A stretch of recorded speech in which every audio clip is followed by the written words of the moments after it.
Hello and welcome to StratNews Global. I'm Surya Gangadharan. With me, Professor Raj Verma. He teaches international relations at Huaqiao University in Xiamen, China. Professor, the entire coronavirus, the controversy it has generated, and of course the infections and all that. Just keeping the medical part of it aside, President Xi Jinping has not found mention in any of the Chinese media for the last several days. Is there something we should read in this? Yes, we should. We should realize that the spotlight would be on President Xi if he's mentioned. But there will be people in China who will be writing about this in blogs such as the Weibo or WeChat or even Youku, where they'll be talking about this issue. They wouldn't directly blame Xi Jinping, because if you try to put anything which mentions President Xi, it will be automatically deleted from the system. And that might also be one of the reasons why we might not see his presence in the media. But yes, there will be an attempt by media to not highlight his name, especially when it comes to talking about things which shed him in bad light. But when it comes to successes, President Xi or the CCP will definitely mention. Mm-hmm. So, but would you presume that the knives will be out for him? No. This is not time for knives to come out in China. I think this is not the case where people will be critical, or even in the CCP, for President Xi. So if it's about regime survival or him being in place, he's going to be there. Mm-hmm. How would you assess the way in which China has handled this crisis, administratively and otherwise? I think the initial mistake or the problem was with the local or provincial government in Hubei province, especially in Wuhan. It tells you a lot about the governance system in China, where the provincial governments, just like if you take the case of India, would like to always downplay or minimize the impact of an event.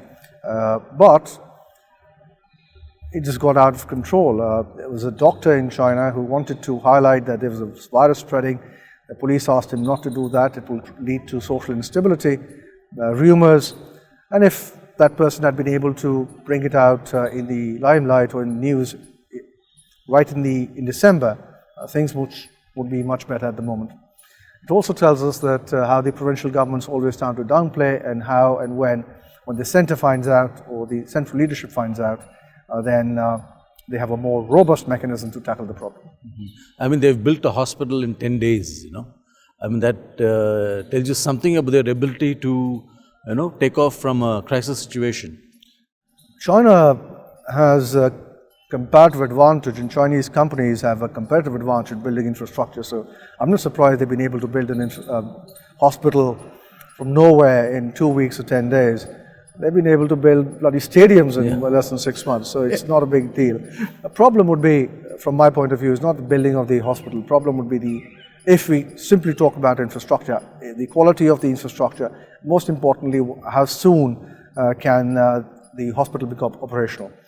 There are 2 hospitals, 1,000 seaters, and I think the stadium is also being converted into a hospital, but it's too early. There are more than 17,000 cases or 13,000 cases in Wuhan or Hubei itself. So I think it's not adequate, it's not enough, but we'll see what happens. When people start going to work, when people start returning to Hubei province, because it's a population of 60 million, and it's responsible for almost 25% or 30% of migrant workers in China.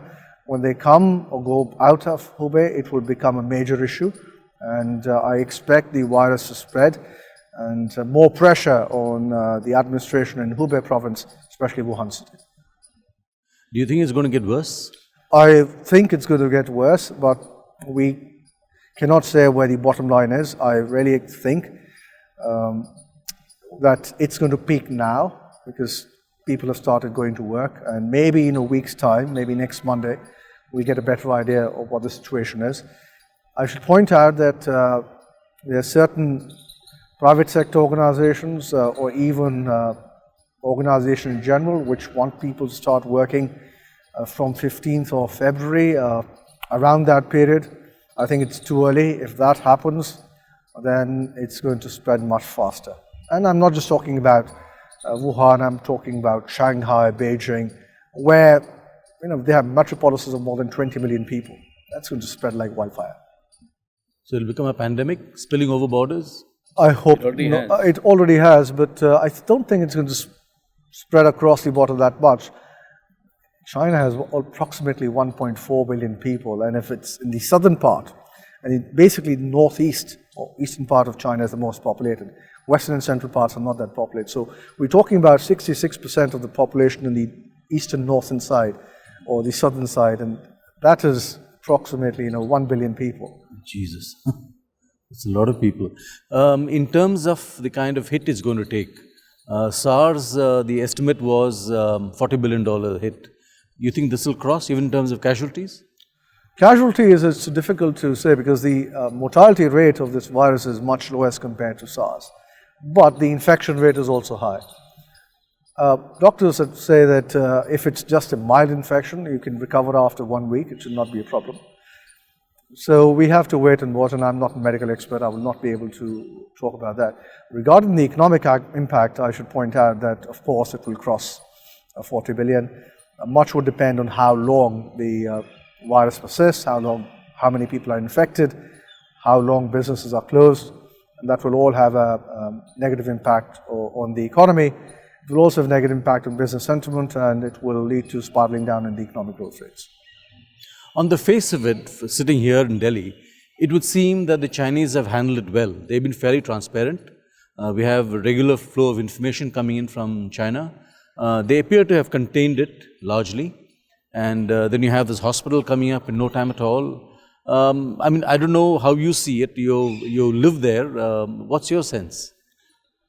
My sense is that, as I mentioned initially, it was the local administration in Wuhan and Hubei province is to blame, but they wouldn't like to bring this issue up because their funding, their resources to a great extent come from the center, and if they say there's social disturbance, there's a fall in economic growth rates, the resources coming from the center will just stop or they will decline. So that's a governance issue. There's also an issue of the fact that whistleblowers are not looked upon in China. There's a problem with the police or the administration itself, which will say you're spreading rumors, etc., which also just not about this crisis, but about other crises in general.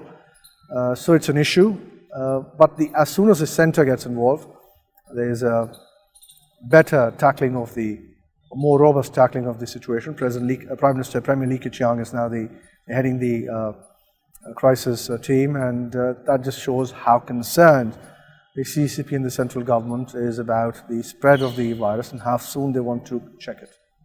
There's been some speculation in the media that this may have been the result of a bioweapons leak, some research going on in a bioweapons facility in Wuhan. Any truth to this? It's too early to say. It's not just, I think, Indian media, Western media is also talking about this, especially in the US. It's too early to say. I think we have to wait and see maybe 3-4 months down the line what happens. Chances might be that if actually is a military experiment, then there'll be imbroglio, there'll be very little information coming out. The more time we have or more time goes by, less information will be available on this issue. Mm-hmm. Do you expect that many heads are going to roll because of this? At the provincial level, things might change, but this is something which has happened all the time. The Sichuan earthquake in 2008, the then Premier called the army in space in Sichuan, and there was no response. And we can't say how many heads were rolled at that point in time, or how many heads rolled during SARS or swine flu in 2009. But point is that yes, but if that is the system, changing or rolling heads would not solve anything. It's not going to solve the problem. The other person is going to do more or less the same. So what is the issue? Is the governance, the administrative structure, the political structure, and that is what the government or the central government in Beijing has to look at. Overall, has this hit China's standing worldwide? It has to a great extent, as I mentioned initially. The economic impact is going to be disastrous. We all realize that the economic growth numbers coming out of China already, there's a general consensus broad consensus, they are fudged. So even if the government says it's 6.1%, the conservative estimate is somewhere between 3 to 5%. Now, because of the coronavirus, the economic impact some might say that it would be only grow at 2%, this is the worst conservative estimate, at 2% for the coming quarter. And that would pull down growth to less than approximately 4.9% for the financial year. That's a big hit for China, and that would lead to social instability. So the focus of the government would be to check the virus outbreak as soon as possible, make sure fewer people are infected, make sure the economy starts growing at fast pace. They will have already reduced interest rates by 10 basis points. They have injected 150 billion of yuan in the markets, and they are cutting interest rates. And there'll be a fresh boost on spending. They will also try to build infrastructure, what they have done, but this all has a problem. It's just going to make the Chinese economy more indebted, which means at present, the effect might not be felt, but in the future, let's say 1, 2, 3, 4 down the years, it will be affected, and it's not sustainable. Regarding the tourism, yes, it is in decline. Some countries have quarantined. People come from China, not just Chinese nationals who visited China. So that is also an issue. And the Ministry of External Affairs and Foreign Affairs in China has complained that the US is trying to spread panic. WHO has said that China is being very transparent. It's actually following the best practices. And it has said that countries should not have travel bans. But despite that, some countries have imposed travel bans looking at their own interests. So overall, Chinese standing with respect to the economy has taken a hit. But more important, the governance structure, the administration, the political structure has come into limelight, and it has shown key deficiencies in the system. Such as? Such as the fact that whistleblowing and the fact that accountability, efficiency, implementation of orders from the central provincial level. So these are all issues which people are already aware of, but they become more acute and come in the limelight when there's a crisis.